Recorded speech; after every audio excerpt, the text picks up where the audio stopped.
you today. I want to start off by saying that we've had some really good discussions, particularly Thursday. We managed to get the proponents of the Lakeside and the Tucker proposals together in a room to hammer out their final differences on the boundaries between these two proposals. They did that. There was a map immediately prior to that had been out there in the public domain, and there were really only a couple of other issues with regard to that map that were still in dispute as we entered these discussions on Thursday. We worked them out. Those were some very difficult discussions that occurred over the course of several hours on Thursday afternoon. I was asked to participate in those mainly because I haven't been involved in this issue. I am generally favorable to the cause of cityhood personally. I have yet to vote against a single city that has been put on the House floor for a vote. Fully support the right of folks to vote in favor of, fully support the right of folks to consider a cityhood referendum and to decide for themselves how they want to be governed. And so we reached a deal, and I think it's a good deal between Tucker and Lakeside. The next issue after that became, well, Lakeside has a bill, Senate Bill 270, and Tucker was anticipated to go in a House bill that did not meet the crossover day deadline and is being handled as general legislation, so it really can't go forward.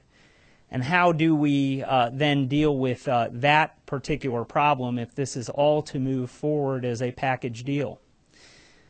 We ultimately arrived at a solution to that would be a special exception to the local legislation requirements. That would cover just this particular situation. The problem with that is that it makes a significant change, albeit for a limited purpose and for a limited time, to long-standing procedures with regard to how local legislation is handled in the General Assembly. Very significant procedures that we all rely on as legislators. And I want to say I'm very proud of the Tucker and the Lakeside proponents who sat down and hammered out this deal. But ultimately, making those changes in the local legislation requirements is going to be a very significant, steep hill to climb. It is something that I am not entirely comfortable with, personally, and there have been discussions with really throughout House leadership today with regard to whether we should move forward with Senate Bill 95 with some changes that would enable that special exception to the local legislation requirements in order to allow all of this to happen. That's a special exception to very long-standing procedures that we should be very, very careful with in the General Assembly, and that as a House we should be very, very careful with. And so the ultimate judgment on that is to not move forward with Senate Bill 95 with those amendments in there. There are a number of members who concur with that judgment, but I personally, as a party to these discussions, certainly concur with that decision that really has been made as a group. I also want to say that I'm very, very proud of this compromise that was reached. I'm asking the committee today not to move forward with any of these bills so that we can come back and do this the right way in 2015 under the existing local legislation procedures without changing those, because this really should be a package deal because it is a deal that has been struck in good faith between the parties. But I also want to say that I reject the notion, which has been stated out there in the public domain, that this is some kind of a backroom deal.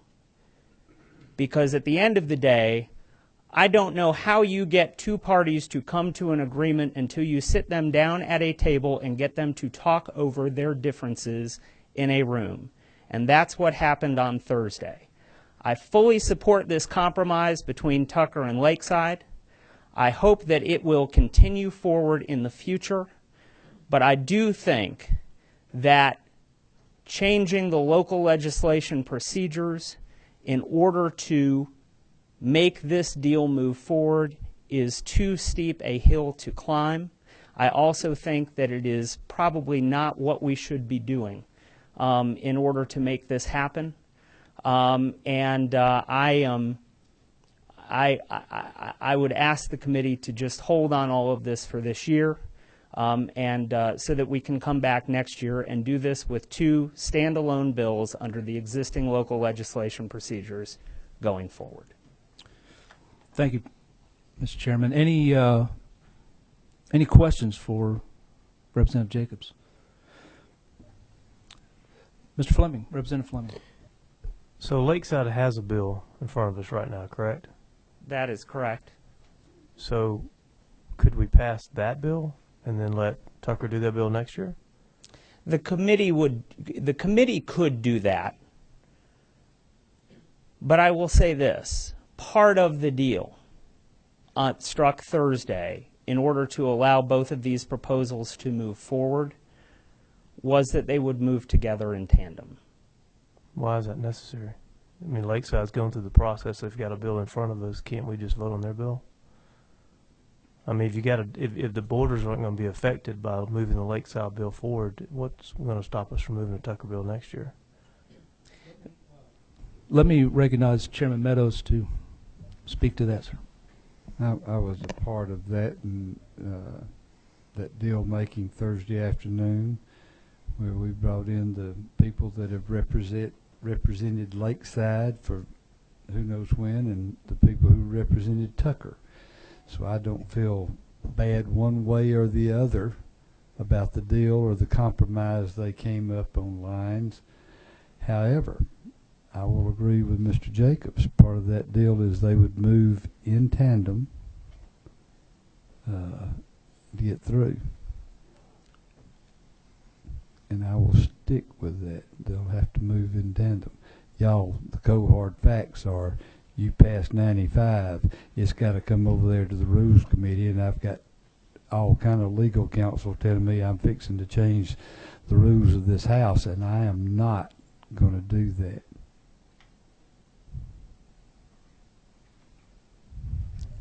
And Mr. Chairman, I am not prepared to ask this committee to do that either. Representative Fleming, anything else, sir? Chairman Meadows? No. All right. Right now, I'll acknowledge Senator Miller. Make sure I got the right mic, sir. There we go.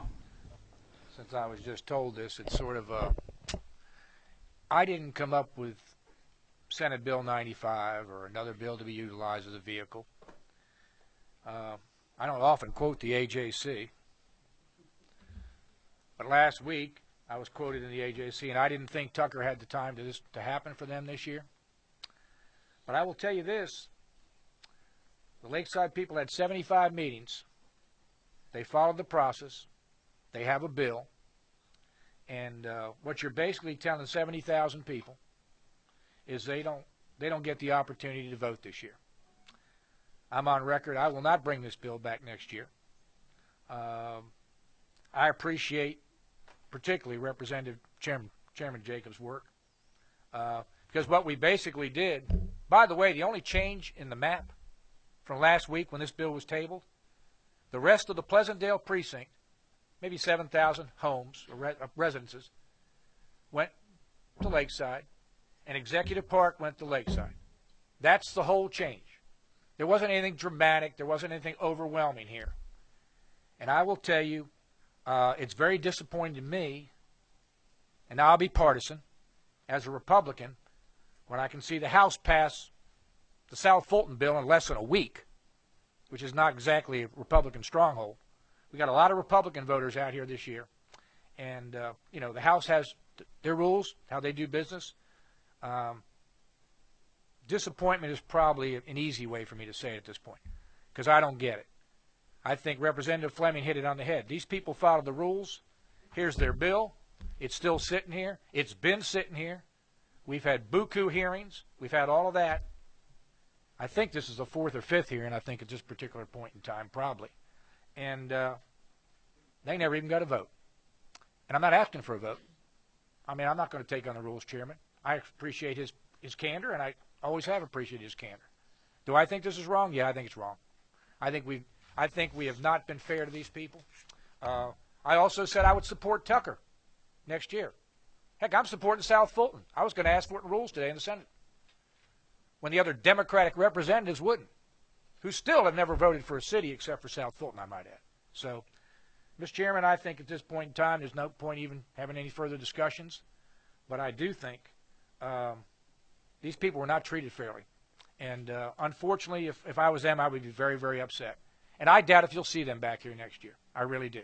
Because when you go through all of this, I've been through city things. I've been through his city. I've been through Dunwoody. I've been through Peachtree Corners. I've been through Sandy Springs. A lot of you haven't, okay? And my final comment's that when Republicans don't let people vote for self-determination for their form of government, then shame on us. Thank you, Mr. Chairman.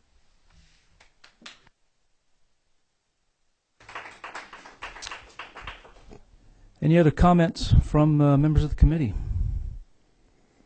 Well, I think we've heard Representative Chairman Jacobs. Anything additional? And certainly I have tremendous respect for my senator and the work that he has put into this legislation, and to, frankly, for the proponents of both cities that ultimately were poised to move forward if something could be worked out. But ultimately, like Chairman Meadows, I gave my word as part of this deal that Lakeside and Tucker would move forward in tandem, and that's really not going to be possible unless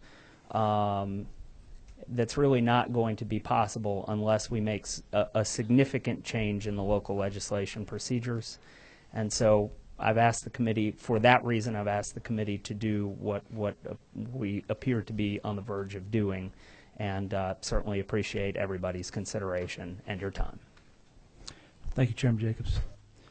All right, I just want to add that I've done my best as the vice chair of this committee to listen to all of the parties. I've got thousands and thousands of emails, and I've met with folks who represent all three cities. And as Chairman Jacobs and as Senator Miller, I always want to, as much as possible, give the local folks a chance to vote to determine what form of government they live with. And I'm not going to tell you that I'm happy with this outcome. I'm not. I wish that we could have been able to find a way to move these bills forward this year. That would be my preference.